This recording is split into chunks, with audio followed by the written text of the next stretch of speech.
कुठ्यांचं घर आहे ना? हो का बँकेत आलोय.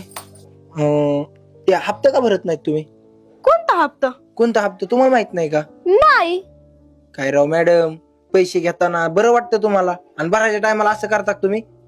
आपण आम्ही कुठलं लोन काढलंच नाही. काय असं बोलतात का लोन काढलं नाही? तुम्हाला माहित नसेल तुमच्या मिस्टरांना विचारा बरं. अहो मिस्टर मला विचारल्याशिवाय काहीच करत नाही. काहीच करत नाही असं बोलताय जसं काय त्यांनी लायक करता तीर मारल्यावर बोलताय मला विचारल्याशिवाय काय करत नाहीत काय करत नाहीत. तुम्हाला जेवढं करायचंय ना तेवढंच करा, जास्त बोलू नका. जास्त बोलू मी माझ्या कामापुरतं बोलणार आहे मॅडम. मग कामापुरतच बोला म्हणते मी. मग हप्ता देऊन टाका मी जातो. कुठला हप्ता? कसला हप्ता? आम्ही हप्ताच काढला नाही तर कसला हप्ता देऊ तुम्हाला? 6 महिन्याला हप्ता आहे, 55,000 रुपये हप्ता आहे तुमचा. 55,000? मग अगो बाई, नवऱ्याने काय केलं? कोणाला घेऊन तर नाही दिले पैसे? तुमच्या नवऱ्याला माहित नाही का तुम्ही काय उचक करता काय करता? तुम्हाला नवऱ्यावर लक्ष ठेवता येत नाही का? तुम्ही जास्त बोलताय असं वाटत नाही तुम्हाला? ओ मॅडम, जास्त बोलताय म्हणजे पैसे दिलेत म्हणून बोलतोय. पैसे दिलेत मग तिकडे माझ्या नवऱ्याला मागा. माझ्या नवऱ्याला मागा म्हणजे तुम्ही कोण आहे त्यांच्या? एक मिनिट किती लोन आहे? अहो 7 लाख रुपये लोन आहे तुमच्या नवऱ्यावर. 7 लाख? काय केलं बाबांनी 7 लाखाचं? म्हणजे वस्तू फिस्तू घेतली असन बहुतेक. वस्तू घेतली काही? वस्तू? हा मॅडम तुम्ही डोक्यावर पडले नाहीत ना? माझ्या डोक्यावर जाऊ नका. ट्रॅक्टर घेताना अख्खं गाव घेऊन आलतात पुंजायला आणि आता तुम्हाला वस्तू घेतली का आणि ही घेतलं का आणि ती आठवतं पैसे द्यायच्या टायमाला?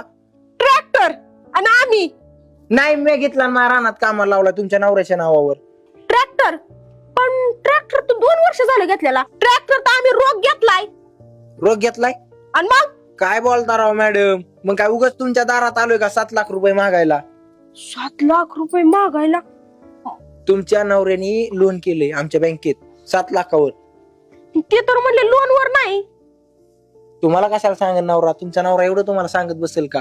अहो पण ट्रॅक्टर हाय कोणाच्या नावावर? नाव म्हणजे संजय कुटेंच्या. मग ही संजय कुटेंचं नाही, अमोल कुटेंचं घर आहे. ती संजय कुटे तिकडे राहते. ते इथं होते ना पहिलं? नाही इथं कोण नाही राहत संजय कुटे फिटे. नाही होय? हा मग थोडं सॉरी बर का, मला वाटलं. ऐका ना साहेब, मी काय म्हणते, त्यांनी जर हप्ता दिला नाही ना त्या माणसाला टाका आतमध्ये जेलात एकटाच, म्हणजे जाईन तरी. तुमची त्यांची काय भांडण आहेत काय? नाही आमच्या त्यांची भांडणं कायचे सॉरी बर का, माझं चुकून झालं, मी जातो. मी बी जाते. अहो किती कीड पडली या वांग्यावर. मालकाला सांगितलंय ना म्हणले